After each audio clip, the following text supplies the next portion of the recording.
What's up, Santa Clarita? This is the SCV Life podcast, and this is actually episode 2, and I'm super stoked because I have an awesome special guest with me today, somebody that I've not only got to work with on the real estate side of things, but I've also built a friendship with and a relationship with. She's awesome. She's a business owner out here. I want you guys to give it up and give a virtual round of applause to Marie Miceli. How's it going? Thank you. Good. How are you? I'm good. So for the people that don't know, Marie is the owner-operator of WWL, which stands for Women Who Lift Movement, which is a transformation studio. Hopefully I got that right. Yeah. Transformation studio, yeah. In Santa Clarita. And I've done some content for her. We've shot some like SCV gem stuff, and that's how I met her. And we also helped her sell her house. So thank you for coming on. Of course. Thanks for having me. Absolutely. So I know I just gave you a little intro, but tell us a little bit about yourself. Yeah. So my name's Marie Miceli, and I have been into weight training for over 10 years now. And the reason and the way I got into it is through the military. So while I was in the military, I made a friend while I was deployed in the gym who taught me how to essentially lift weights, and I just fell in love with it. And so it was a passion of mine that I've had, and I knew one day I was going to do it and I wanted to do it. It just had to be the right time. So what branch of the military were you in? I was in the Air Force. The Air Force. Yeah. Tell us about that. Like, how old were you when you went there? Yeah. Were you deployed? Where did you go? Like, I'm always fascinated by that kind of stuff. Yeah. I went to the Air Force as security police, so I was an actual military police officer. And I went in as my job.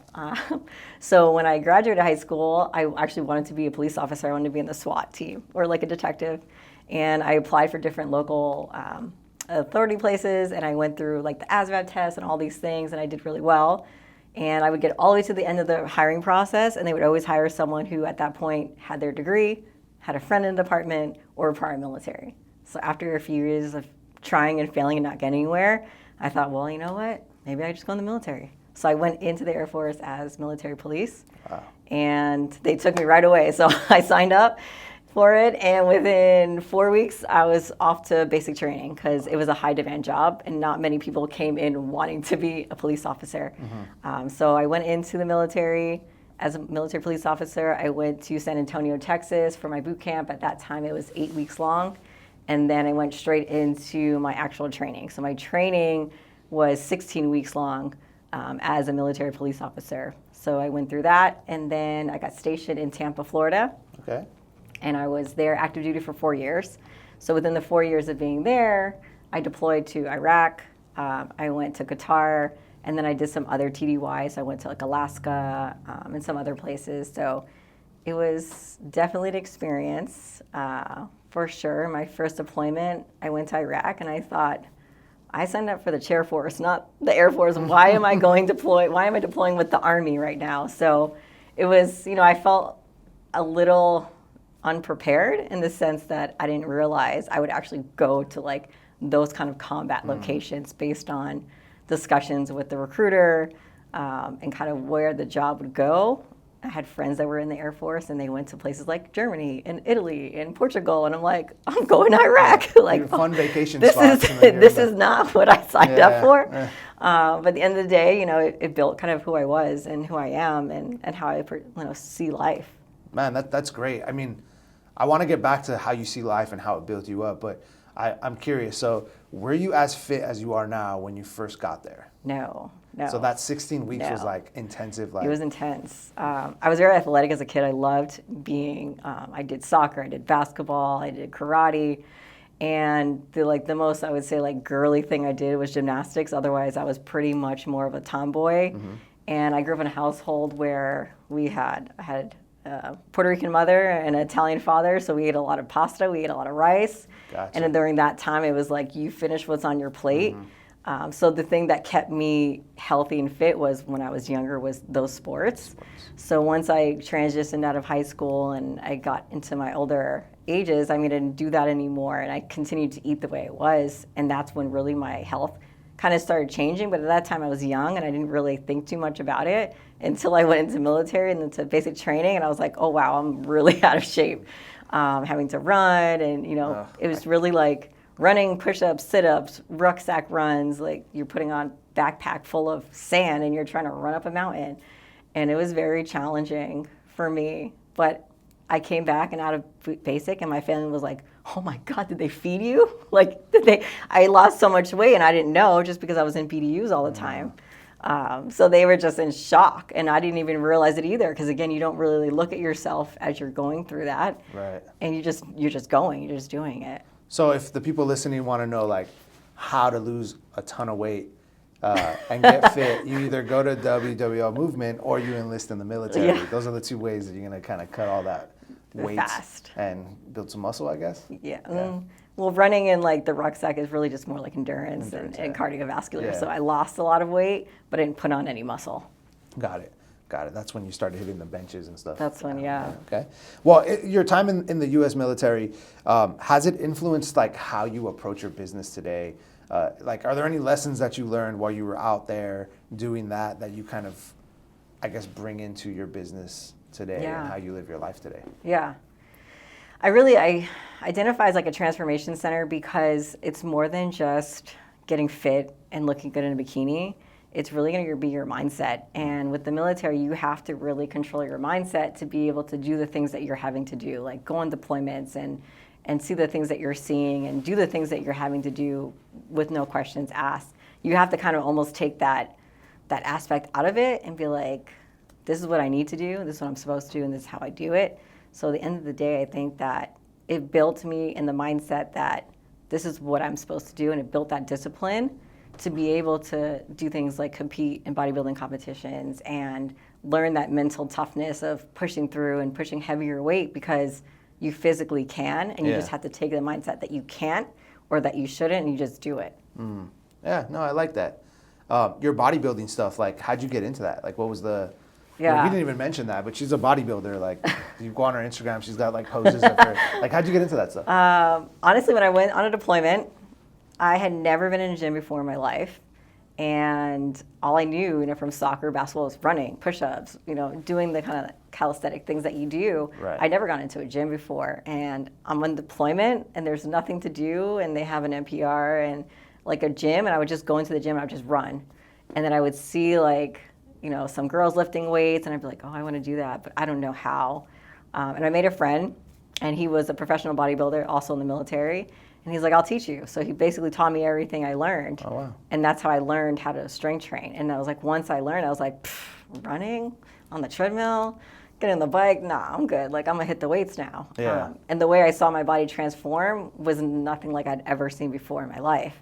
And it was like, oh, this is what I wanted, but I didn't know how to do it. Like, Pilates, yoga, that's not going to get you the physique that you're looking for if you really want to build muscle and grow different specific like muscle group areas. So that's what I learned, and I was like, this is a whole different ballgame. Yeah. So I just soaked everything up from him and learned from him and took it and applied it to my own lifestyle and just started implementing it. And what about like the competition aspect of it? Like, Yeah. I think it's interesting. I mean, I don't understand it, right? Admittedly, I need to work out a little harder. I go to the gym, but I don't go that hard, right? Like one time when we were shooting content at your studio, I was like, oh, how do these girls do this? This is crazy, right? It's hard. Yeah, it is difficult for sure. But to go from like building muscle to like competing on stage, I mean, I would be self-conscious standing up there, like you're kind of bearing it all really, right? Yeah. I mean, so to speak, and then you're just showing all your muscles. Like, how did you transition from, I want to be physically fit, I'm learning all this stuff, I'm building muscle, to like, let's compete. Yeah. Let's get on stage and like try to win something. Yeah. So honestly, it was from that friend I made because he was a professional bodybuilder, and I started looking more into it, understanding what it is, and it's more than just putting on a sparkly bikini and getting on stage for 10, 15 seconds. So I started looking into it more, and I was like, wow, this gives you like a purpose, like a reason. I'm in the gym, I'm trying to grow these specific muscle groups because this meets the criteria of this. So it's more than just now working out. It's more like, wow, like I can grow specific areas to make it look different, right? If I want a smaller waist, I need to work on my back some more to kind of give you that hourglass. If I want, and then build your glutes so you're going to have that hourglass look. It's not about wearing like a waist trainer. It's growing the muscle groups in that area. It's like science. It is. It's really like an art too, like a science and an art, like that you could do that to your body on your own without any kind of surgery or like manipulation of tools. And so as I started looking into it, I started asking him more questions like, hey, like, how do you do this? And So he told me about his coach, so I started following his coach, and like when I came back and I got out of the military, it was one of those goals of mine. When I was in the military, I knew like you deploy so much and everything's so inconsistent. At that point, it was like, this is not something I can do, but I want to do it someday. So when I got out of the military, I actually hired a bodybuilding competition coach to help me. Okay. And that was like 11 years ago. Wow. So how many competitions have you been in? I've only done one. One, okay. And how'd you do in that one? I did well. I did really well. I was surprised. You go in there kind of with like low expectations. And I went into 4 categories. So I placed second in one category, third in 2 other ones, and fourth in the other ones. That's really good. Are you planning on doing another one? Or? Yeah. That's awesome. Next year. Oh, wow. So when does training start for that?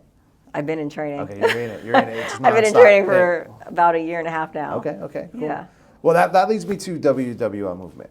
I think that's what, at least the people that I know that know you, they know you for. Yeah. You have a very prominent transformation studio gym, per se, in Santa Clarita. A lot of women are very familiar with your program and what you offer. And I would like for you to just take a moment and tell people, one, like what it is and why you started it. Like what's the philosophy behind what you're doing? So WWL is a specifically strength training program for women. And I represent it as a transformation studio because it's more than just coming in to have the physique that you want. Because when you start working on your health and fitness goals, you're going to build that confidence to do other things, like put on that Zoom camera in that meeting and speak up to show that you are there and that you have a voice.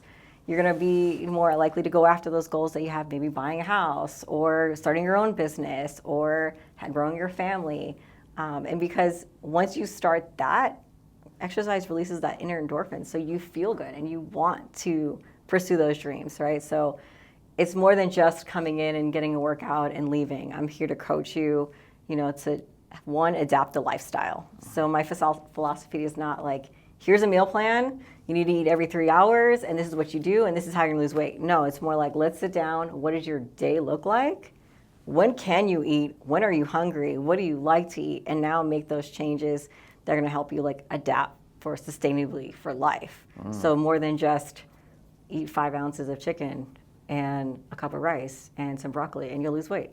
You will. Yeah, I think that's super important, right? Because everybody's schedule, everybody's life is different. Yeah. I'm not a woman, so I don't know, I can't pretend to put myself in your shoes, right? But a wife, a mother, a business owner, even just you, right? There's so many things that take your attention and divide. Your pie is so divided, and just putting nutrition into your body. I think I love the fact that you sit down with your clients and you map out what their day looks like. I think that's a game changer because you're right. A lot of these programs are just this is what you eat it. No, nothing else, Yeah, I don't care how you eat it or when you eat it, just make sure you get it done. But if that doesn't work for you, it's gonna work temporarily. But once you kind of sit back and really go back into your normal lifestyle, you're gonna either gain all the way back and plus more because now you feel like you were deprived for so long and trying to do a specific diet versus doing what works for you. Yeah, no, I love that. I think that's a key element to what you're doing. How do you feel about Santa Clarita? I know it's a small town, but it's a big town at the same time. A lot of people know each other or know of each other there. Obviously, I think you opened your business in Santa Clarita because you live in Santa Clarita. But how do you feel the community has kind of supported what you're doing, and why is it important for you to have a business in the SCV? It's been challenging for me. I'm actually from the East Coast. I moved to California for a career move about 9 years ago. And at the time I was living in Ventura. Okay. And so when my youngest was approaching elementary school, we actually moved to Santa Clarita because of the school system. So we moved there. And I was not having my own business. I was still in corporate America. At that time, I used to work for Allstate Insurance. And so I moved to Santa Clarita and I was commuting to the valley here to Woodland Hills. And when I decided to make the transition, it was important for me to open in Santa Clarita because I was living there. And this is where I established my life now. Knowing my kids are going to be in the school system here for a long time, it felt very permanent for now, right? Yeah. Obviously, until they're older. It's been challenging because I don't know anybody in Santa Clarita. Well, you can't say that now. I know now I do, but when I started it, I worked from home for Allstate Insurance. I didn't know many people besides the moms that I made friends with from the kids' school. So it was like, hey, I'm going to do this, and So I don't know client? anybody. Who was the first client? Was it one of the moms from the school? Or? No, I actually started with online. So I took a different approach, and I was like, I started with online coaching only. And then I did an ad with What's Up SCV. Oh, nice. Okay. Like, hey, I'm a personal trainer. I do offer online coaching, and that's how I found you, through like What's Up SCV initially. And that's how I got leads. So my first client, she's still with me to this day. She was my first client, in-person client. I was doing one-to-one sessions with her at a local gym that I just started renting space. And I went into like the negative. I was like, I'm just gonna take the risk. Like, I have one client, my rent's more than what I'm making from this one client, but I wanna make this work, so I gotta hustle and bustle. So I still kept my corporate job, and I started running the program. That's cool. Is she still one of your clients? Yep, she's still one Shout of her my out. clients. What's her name? Nicole. Nicole What's up, Martinez. Nicole? Yeah. Good job, Nicole. She's with me like almost 2 years now. Wow, that's awesome. Yeah. It's interesting because when we first met, like officially met, I think your business just started kind of. Like you were like very fresh, maybe 6 months, maybe a little less. I had been in business when we first met, a year. A year, okay. But the first like quarter, so I started in January of 2023. Okay. So the first quarter was just online. And at the end of that quarter, I was like, I had talked to like a mentor that I had, one of my old bodybuilding coaches, and he was like, you got to put yourself out there. Like, yes, you're online, but people want to see that you know what you're doing. They want to see you training people. So you have to just kind of take that transition. So that's when we put that ad out on What's Up SCV, and then Nicole was the first one, and she was, gracious enough to allow me to record her, start putting on social media that I was doing this, and then it just started growing from there. I started putting myself out there. I went to like What's Up SCV like pop-up events. Sure, yeah. They did up at the soccer center, so I went there. I met people there. Just people, you see some people walk by me like, oh no, she's a fitness, and they like try not to look at me. And then other people would be curious, and they come up and start talking to me. I was the only person that was there as a personal trainer. You had people who were selling clothes and chocolates and I'm standing here like, let's work out. Like, it's funny. So this is a good lesson for like business owners, right? Whether you're just starting your business or you've been doing business for a while and you haven't been able to like get it off. What's Up SCV or any other medium like that where you're paying for advertising, it's not cheap. No. It's not cheap. When I was on What's Up SCV, it was not cheap. But you have to make a conscious decision at some point. If I want my business to succeed, how am I investing in my business, right? You invest in your body, you invest in your education, you invest in all these things, right? But if you're not investing in your business, there's no, how are you gonna see results, right? Yeah. And I think that was a very big leap of faith that you made to put money into a advertising program that you didn't really know well, right? Yeah. And you just had to trust based off word of mouth. I did the exact same thing you did, where it was like, this is a lot of money, and nobody else has been able to do it the way that I did it with What's Up SCV because of the dollar amount that I my in with them, right? Yeah.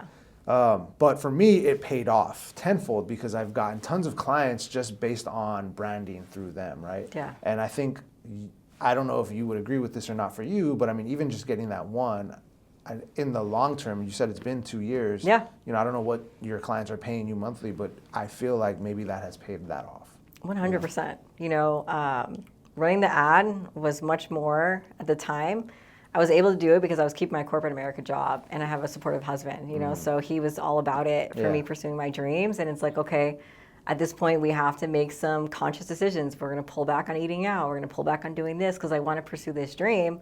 And how am I going to do it? I can't just quit my day job and be like, oh, thanks, babe, we have a mortgage, but I want to do this. And, it's like, so we made some adjustments, that we felt like would still make us feel like we're living our life, but able for me to pursue my dream.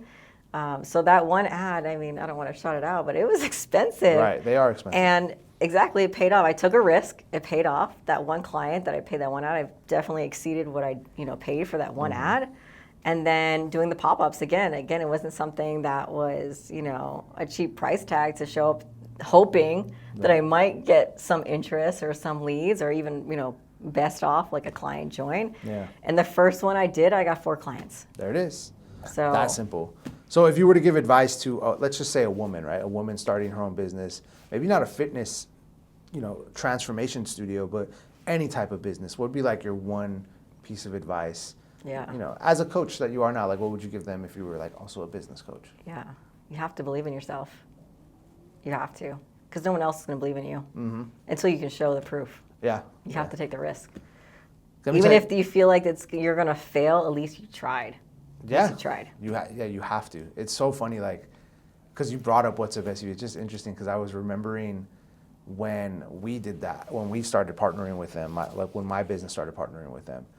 I remember seeing what I was going to have to spend, and I had a contract with them, right? And I remember being a little nervous, but also like believing in myself that I think this will pay off.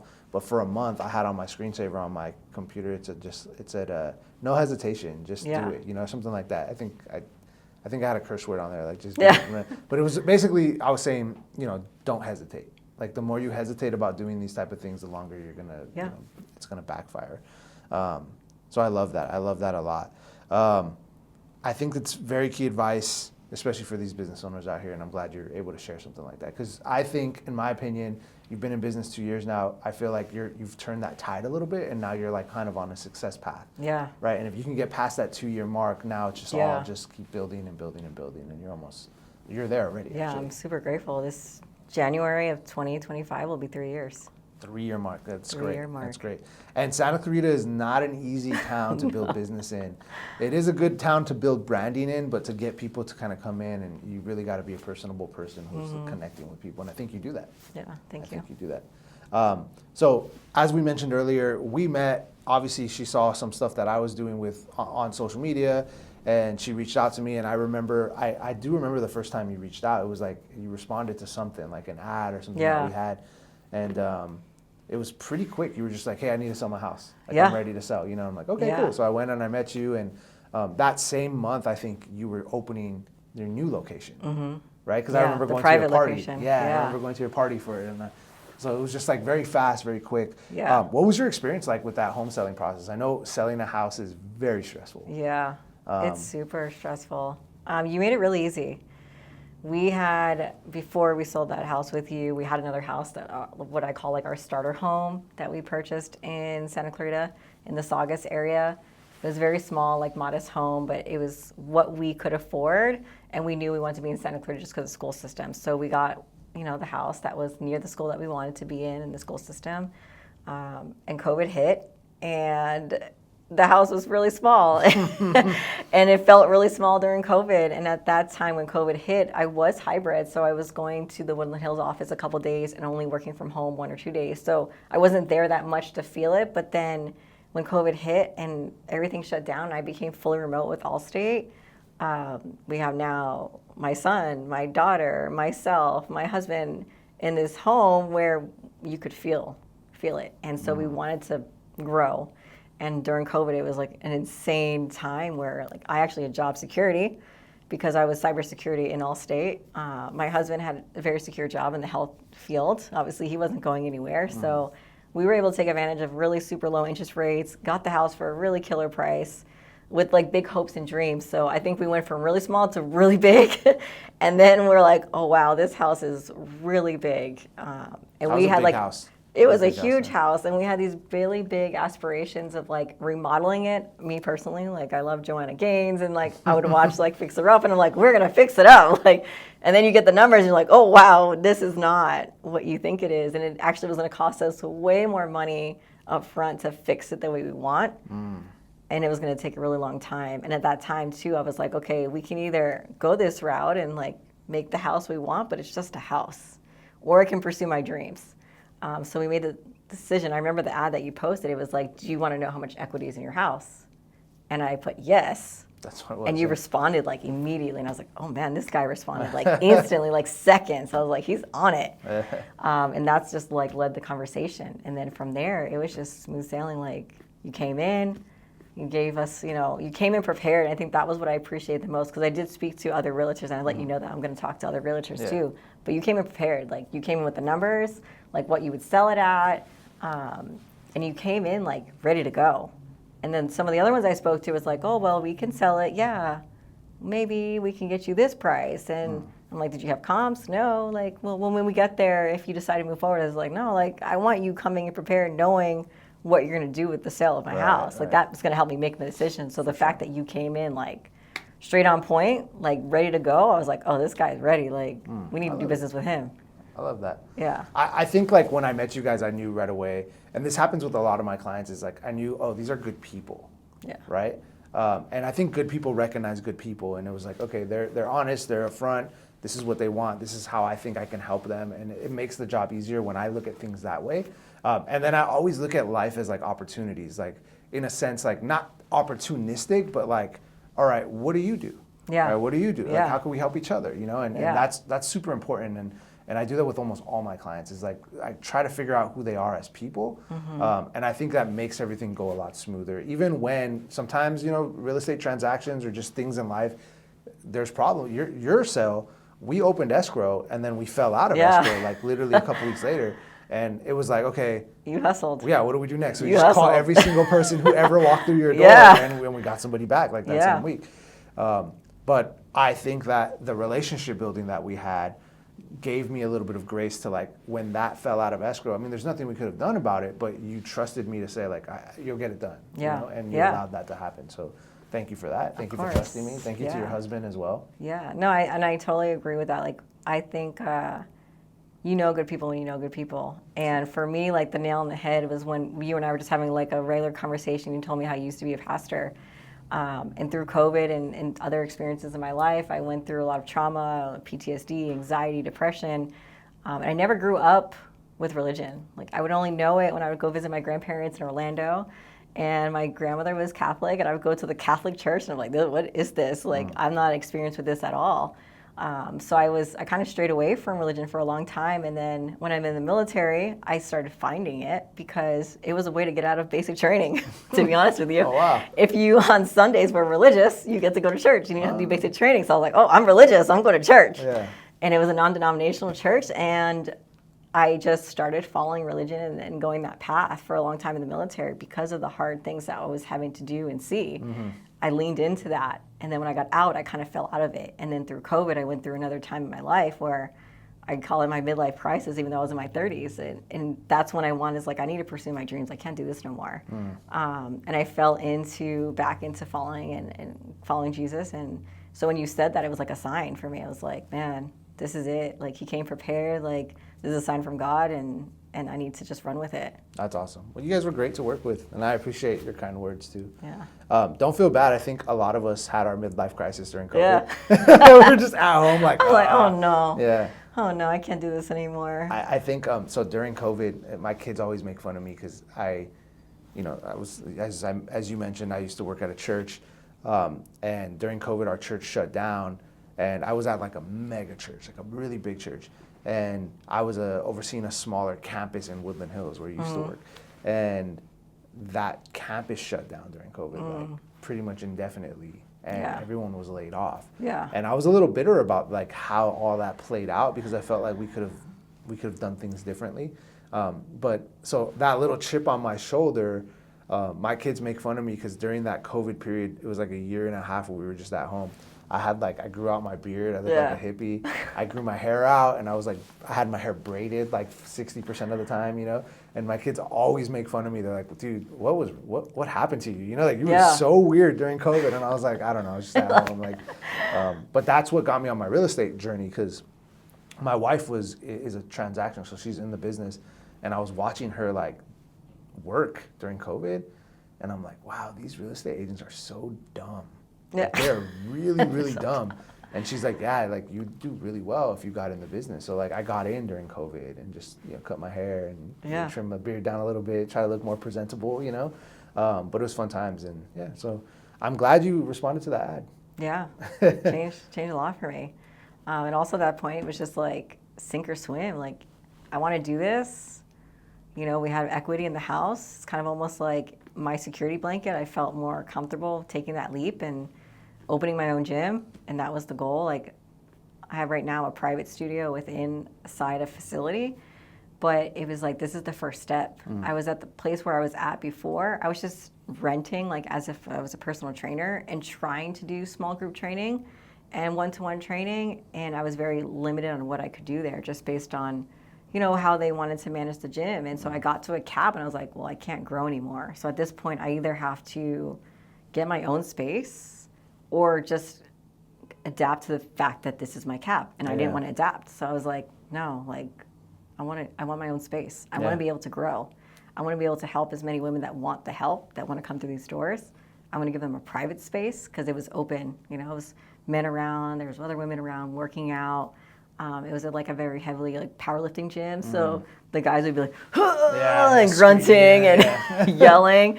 So like me trying to give them this like motivational side of me was hard because there were so many different elements going on. Distractions. Yeah, exactly, distractions. So I was like, I want to do this. I found the place, and I'm gonna leap, and we're gonna do it, and we did it. And That's awesome. It was like my security blanket. It's like, you know what?